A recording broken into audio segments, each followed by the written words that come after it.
क्या चाहिए तुम्हें? क्यों कर रही हो मेरे बेटे के साथ ऐसा? देखिए, आई थिंक आपको कोई ना गलतफहमी हुई कितने है। पैसे चाहिए तुम्हें? जितने तुमने सोचे नहीं होगे उससे कहीं ज्यादा मिलेंगे, लेकिन हमसे दूर रहो। बस हाँ, अब इसके आगे कुछ मत बोलना। क्या ना बोलूं? तुमने मेरे बेटे की हालत देखी है? और आप मेरी बेटी के सामने जो बकवास कर रहे हैं, आपको समझ आ रहा है उस पर क्या असर पड़ेगा? हाँ रिया,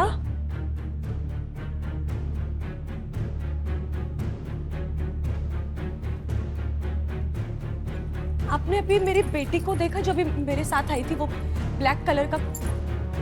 आपने देखा अभी एक छोटी सी लड़की आई थी जी मेरे साथ साथ में छोटी सी, वो कहाँ चली गई? आपने रोहित समझ नहीं पा रहा था कि ये सब अनिका का दिखावा था या सचमुच उसकी बच्ची खोई थी। रोहित ने वहीं खड़े खड़े डॉक्टर अग्रवाल को फोन लगाया।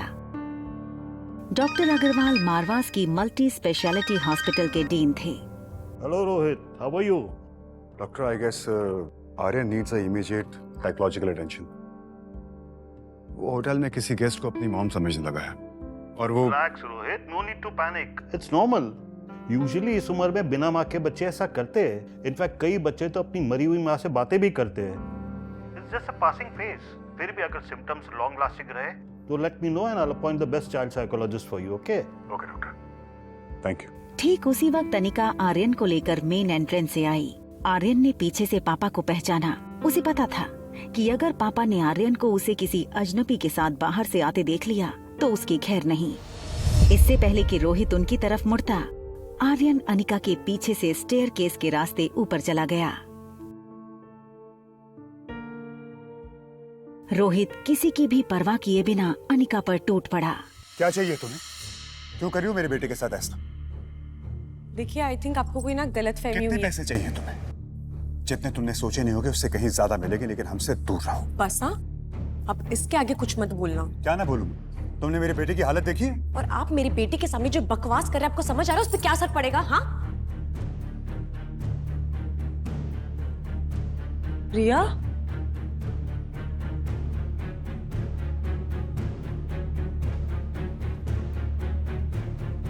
आपने अभी मेरी बेटी को देखा जो अभी मेरे साथ आई थी, वो ब्लैक कलर का? आपने देखा अभी एक छोटी सी लड़की आई थी जी मेरे साथ साथ में छोटी सी, वो कहाँ चली गई? आपने रोहित समझ नहीं पा रहा था कि ये सब अनिका का दिखावा था या सचमुच उसकी बच्ची खोई थी। बेहद घबराई अनिका बार बार फोन लगाने लगी। वहाँ आर्यन टॉप फ्लोर पर अपने कमरे का दरवाजा नॉक करने लगा। कुछ देर बाद जब सनी ने दरवाजा खोला तो आर्यन को बाहर देखकर वो यकीन नहीं कर पाया। उसे डर था कहीं रोहित ने आर्यन को कमरे के बाहर देख लिया तो आर्यन के साथ साथ उसकी भी खैर नहीं। अरे तुम बाहर कब गए? मुस्कुराना बंद करो, बताओ मुझे तुम बाहर कब गए? फिर भैया ने तुम्हें देख लिया होगा ना। तुम्हारे साथ जो होगा सो होगा। मैं अपने फोन से हाथ धो बैठूंगा। और अगर मेरा फोन मुझसे छिन गया ना तो तुम्हें मैं नहीं छोड़ूंगा। डैड ने मुझे नहीं देखा। मैं सीढ़ी से फर्स्ट फ्लोर पे आ गया, फिर लिफ्ट से सीधा यहाँ। पर तुम गए कहाँ थे? पिज्जा खाने।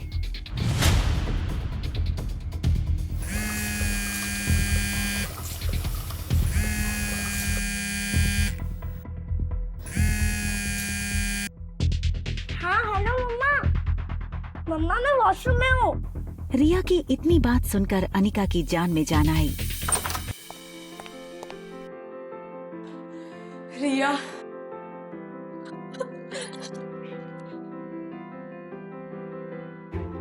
डरा दिया तूने।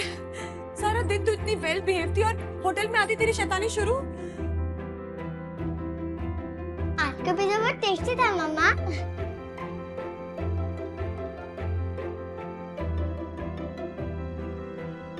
ठीक है, फिर ले जाऊंगी, पर ऐसा मत करना।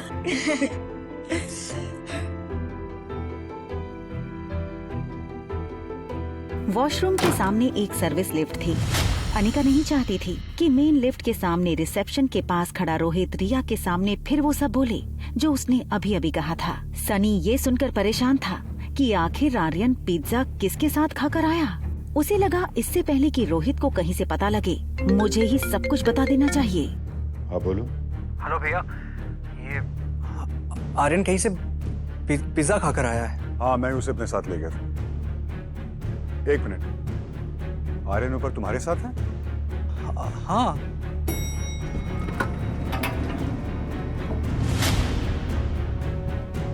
ठीक है, मैं ऊपर आता हूँ। ओके।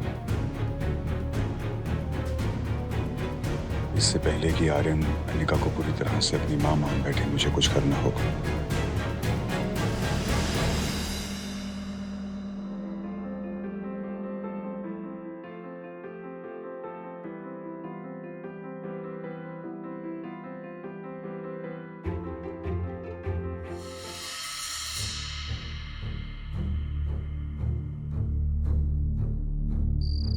रात के 11 बज चुके थे। अनिका अपने स्वीट के बेडरूम में बेड पर लेट गई। सारे दिन की थकान के बाद अब उसके शरीर की कमजोरी उसकी आंखों में साफ दिखाई दे रही थी। वहाँ बगल में रिया बेड पर लेटी तो थी, मगर नींद उससे कोसों दूर थी। रिया की आंखों के सामने बार बार एक ही फिल्म चल रही थी। रिया, मम्मा और डैड घूमने गए हैं और रिया डैड के कंधों पर बैठी है।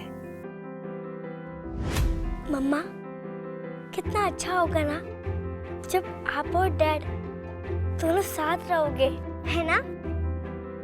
अनिका की कच्ची नींद अब गहरी हो चुकी थी, इसलिए उसने रिया की बात नहीं सुनी। रिया ने मम्मा को डिस्टर्ब न करने का सोच के उसे हक कर लिया। अपनी आंखें बंद की, ये सोचकर कि शायद नींद आ जाए। वहाँ आर्यन की भी हालत कुछ वैसी ही थी, खुली आंखें और नींद गायब। आर्यन अपने कमरे में हमेशा डैडी के साथ सोता था, मगर आज उसके साथ थी मॉम के साथ बिताए वक्त की स्वीट मेमोरीज। मॉर्निंग बर्ड्स की मीठी आवाजों के बीच आर्यन की आंखें खुली।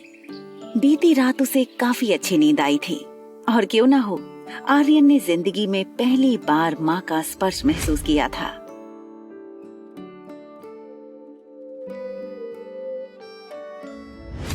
तुम मम्मा बोलो या मॉम बोलो, हूँ तो मैं तुम्हारी माँ। सचमुच? I love you, mom. मगर उसे पता था, चाहे कुछ भी हो जाए, रोहित को कल के बारे में पता नहीं चलना चाहिए। आर्यन ब्लैंकेट हटाकर बेड से उतर गया, अपने स्लीपर्स पहने और बाथरूम में चला गया। रोहित की आंखें भले ही लैपटॉप स्क्रीन पर थीं, उसका ध्यान पूरी तरह से आर्यन पर था।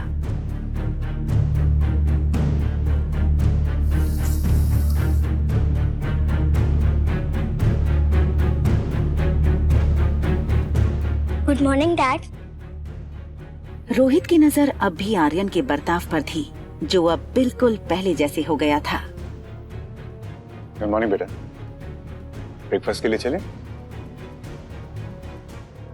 डाइनिंग टेबल पर रोज की तरह होटल के सर्विस स्टाफ ने नाश्ता सजा दिया था। Orange juice, bread toast, butter और सैलेड। रोहित ने राहत की सांस ली। आर्यन पहले की तरह नॉर्मल हो गया था।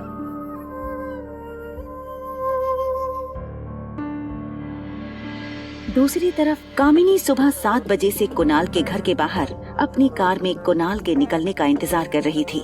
9 बजे जैसे ही कुणाल निकला,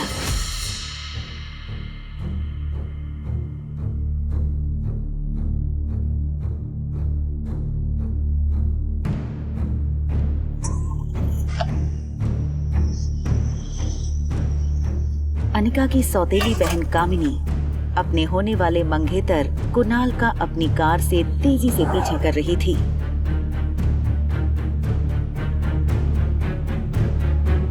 बर्थडे पार्टी के बाद ना तो कुणाल कामिनी का फोन उठा रहा था और ना ही कॉल बैक कर रहा था। कंपनी के पेपर्स कहाँ हैं? ये हो सकती है शादी। कंपनी के पेपर्स अगर नहीं मिले तो मेरे घर वाले इस शादी के लिए नहीं मानेंगे, और ना ही मैं। कामिनी को लग रहा था कि क्योंकि अनिका ने अपनी कंपनी के पेपर्स उसके नाम नहीं किए थे, इसलिए उस बात को लेकर कुणाल अब तक नाराज है।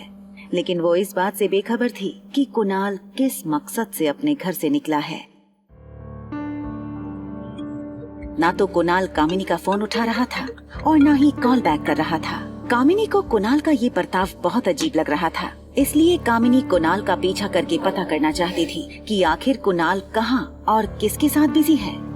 आगे की कहानी जानने के लिए देखें अगला एपिसोड सिर्फ पॉकेट एफएम के यूट्यूब चैनल पर। और एक लड़की को देखा तो के सारे एपिसोड को सुनने के लिए डिस्क्रिप्शन में दी गई लिंक से डाउनलोड करें पॉकेट FM ऐप।